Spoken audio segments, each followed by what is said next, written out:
Do you have a meeting spot? It's the number one thing I discuss with individuals when they ask me, what's your advice for fires? What's your advice for fire drills? What's your advice as a professional fireman? What is your advice when we, the civilians, come upon a fire scenario?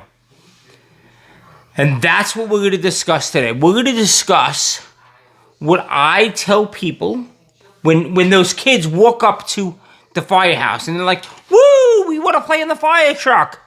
I invite them in to sit in the fire truck. I invite them in to put the helmet on and to put the gear on. And why do I do that? So that I can get the message out.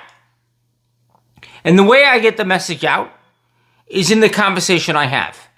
So as the kids are climbing around the fire truck, using it as a jungle gym, I speak to the parent. And I ask them, do you have a meeting place?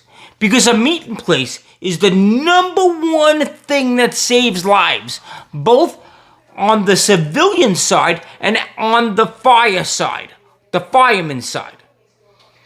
Because if I go up to an apartment building or I go up to a house and the house is engulfed in flames, flames are coming out every window, and I go up to the parents and I say, do you have everybody? Is everybody accounted for? And they tell me yes, then I don't have to put my men at risk. If they tell me no, my son is still missing, we're gonna do, I gotta get close to the camera for emphasis. We're gonna do everything in our power to make sure your son is found. And that, in essence, is the true reason why a meeting place is so important. Listen, I was a lieutenant in the New York City Fire Department. And if somebody's unaccounted for, we're going to do everything in our power to find that person. And I can assure you, being a fireman, that wherever you're watching this, whether it's another state or another jurisdiction within the United States, or if you're watching this in China or India or Africa or Brazil, Portugal, Russia, Canada, Mexico, it doesn't matter where you're watching this. If you tell a fireman that there's somebody missing, that there's somebody unaccounted for, they're going to push the limits. They're going to go and search into places that honestly they really shouldn't be in. They're going to put their lives at risk. And me, as the lieutenant of the company, I have to make sure that I preserve the 5 guys that are on my backstep. And that's really why I'm asking the question. It's a selfish question. Because if everybody's accounted for, then it's just property. And I don't have to put my guys at a higher risk to save property. I'm going to put my guys at a higher risk to save lives. But I'm not on property. And that's the honest truth. Whether you resonate with that or you're not, I really don't care. Because that's the truth. I will lay down my life to save another's. But if I have to lay down my life to save a notebook or a coffee pot, property, Does that really make sense? Okay, so let's jump into things. Fire drills. Hold fire drills. I held fire drills with my kids. Let's talk, wait, before we go to fire drills, let's talk about this. I'm really passionate about this, and I get very excited, so I start bouncing all over the place. Let's talk about this. There are, on average, right, like over the course of years, 350,000 house fires in a year. Leading cause of house fires? 1, cooking. Essentially, oil. So the next time you want to fry that turkey, think about what you're doing. Moisture and oil don't mix, right? Water and oil don't mix. When you dip that moist turkey in that vat of oil and it overflows on that wooden deck, what do you think's gonna happen? Come on, people. Like, let's apply some common sense here. 350,000 house fires. Number 1 cause, cooking. In cooking, the subcategory of cooking, primarily oil. So if you're working with oil, be really careful. Think about that first. Second,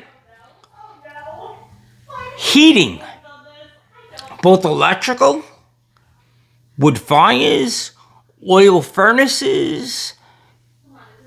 Some of those things aren't within your realm, but make sure that if you have a gas fire or an oil fire furnace, make sure that you're taking care of it.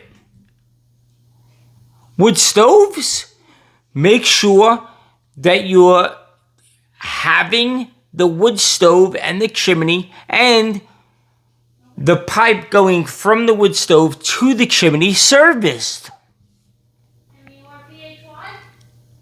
I had a house, my primary residence, I lived in a house, I had a wood stove, and I did an inspection, and that inspection found that the pipe going from the wood stove to the chimney had holes in it. Holes in it? That meant that if any fire went from the wood stove to the chimney, that the house was exposed to it. So have it inspected. Call a chimney sweep and have it inspected. Let's get to fire drills now, because fire drills are the number 1 thing that's going to help save lives. When my kids were young, my kids are in their 20s now. They're off into college and everything. They're living their lives now. But when they were small, I would do fire drills sporadically. And I started out with doing fire drills at like 3 o'clock in the afternoon. Introducing the kids to the fire drills. We're going to do a fire drill. I want you to go upstairs, play in your bedroom, and we're going to do a fire drill. Then I would sound the fire alarm, the smoke alarm, and they would have to get low and go. They would have to get low, crawl down the staircase, follow the wall to the exit, and get out of the building. And as they got older, as we did these fire drills more often, I would up the intensity of the fire drill. They would crawl down the staircase in the pitch black. So instead of doing it at 3 o'clock in the 3 o'clock in the afternoon, I would do it at 9 o'clock at night. The house is pitch black. Turn all the lights out. The house is pitch black. Crawl down the sidewalk. Crawl down the staircase. Crawl along the side of the wall and find the exit. As they got that down, I would up the intensity again. I would obstruct the primary exit. Now what are you going to do? And I would be in the background talking to them. Like, they would know I was there. I would have like a flashlight. Like, it wouldn't be pitch black. A flashlight for ambient light. How are you going to get out now? make a decision. And I would force a 7-year-old to make a decision. And then we would talk about it.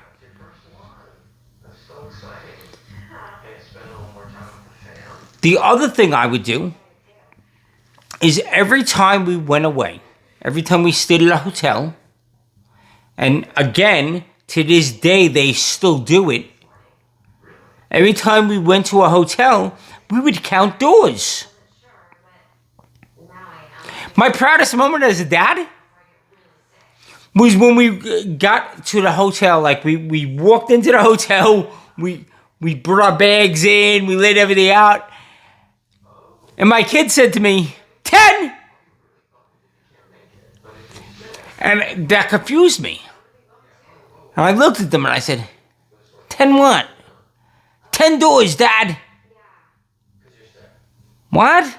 What are you talking about? 10 doors to the exit. It's on our side. And what they were doing, what they were saying to me was, if I went out of my hotel room door and I made a right-hand turn, and I crawled down the hallway on my hands and knees, and I counted the doors that I came upon, door number 10 was the exit. I hadn't even done it. And I was the professional. And I was so proud of them. So to tie all of this exit plan to wrap it up neatly, conduct fire drills in your house. Have a meeting place. And when you have that meeting place, make that part of your vacation plan too. So, in my family, the meeting place is always the car. One caveat to always the car. I never parked my car inside my garage. My car was always parked on the outside of the house. It was always parked in the driveway. So if there was ever a fire in my house, my kids knew how to get out of the house. They knew what the plan was. I wouldn't draw it on paper. You could draw it on paper. I wouldn't draw it on paper. But I would show them the exit plan. And I would tell them that when you got out of the house, the meeting place was the car. I personally used the car because the car was always with us. And if they were sleeping over a friend's house, the friend had a car. Now, if that car is parked in the garage, that's not the best meeting place. So that's a conversation you have to have with your kids. So in my house, it was always the car. The car was always in the driveway. So it was a safe place. If we visited somebody, my car was always in the driveway or on the street. So it was always a safe place. If they're sleeping over a friend's house, your car is not there. So where's the meeting place? This is a conversation you have to have with your kids, and you have to raise their IQ. The meeting place has to be removed from the house. It could be a tree, it could be the mailbox, it could be the playground, a rock. It can't be in or attached to the house. So what is your meeting place going to be, and what conversation are you going to have with your kids?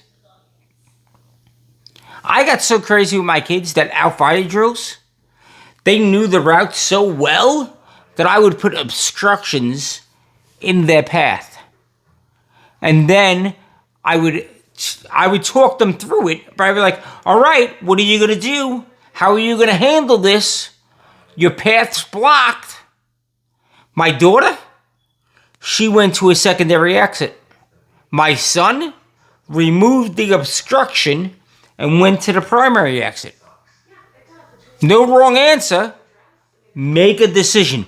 Don't end up like a deer in headlights. Did you know that a fire doubles every 30 seconds. So you don't have a ton of time to react.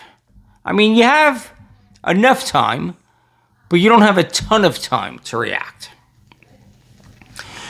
So to sum all of this up, this is what, before we sum it up, I want to touch upon another extremely important part, and this is to save firemen's lives.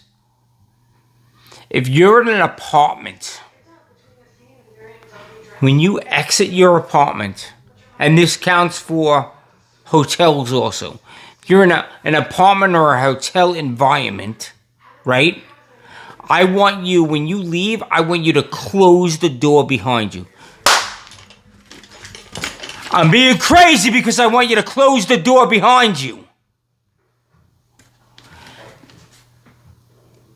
It saves so many lives and makes our jobs so much easier.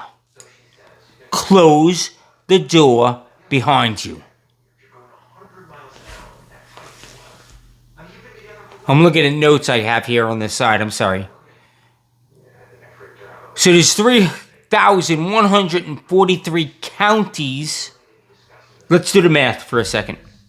That's why I wrote that down, because I wanted to do the math. So there's 350,000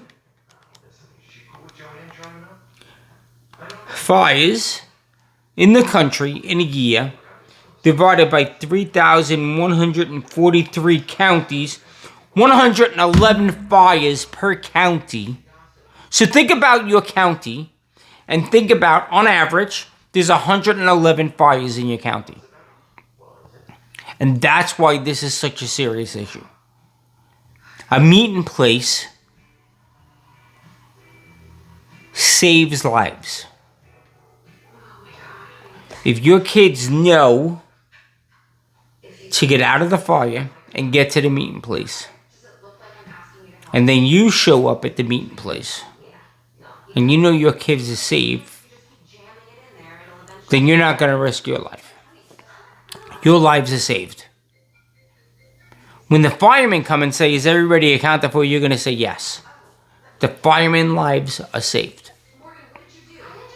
A meeting place saves so many lives. So if I had to sum all of this up, I'm going to sum it up this way. 1, plan it out. Plan the route out from every individual room in your house. Primarily, I would focus primarily on bedrooms. How are we going to get out on bedrooms? Second, don't forget that windows are exits. I don't like using windows as exits, but in dire emergencies, windows are exits. Third, make sure you have a meeting place. The mailbox, the playground, the big oak tree, the car, whatever it may be. The only criteria for a meeting place is it's removed from the house. 4, actually practice the fire drill. Make sure that your kids and you are using the route that's planned. Because in the fire drill, in actually physically doing it, you may realize something doesn't work. That's why we're practicing. The meeting place is the most important part of it. Everybody must get to the meeting place. Guys, I hope this has helped you. If you have any questions at all, if something wasn't unclear, if I said something, because I can't touch upon everything, if I said something and it raised a question in your mind, please ask me. That's why I'm here. I'm here to help you. We live up here in the numerator, not down in the denominator. I want you to go out there today and be unstoppable and absolutely crush your day. Let me know in the comments. I'm challenging you right now to be brave enough to tell me what your meeting spot is in the comments.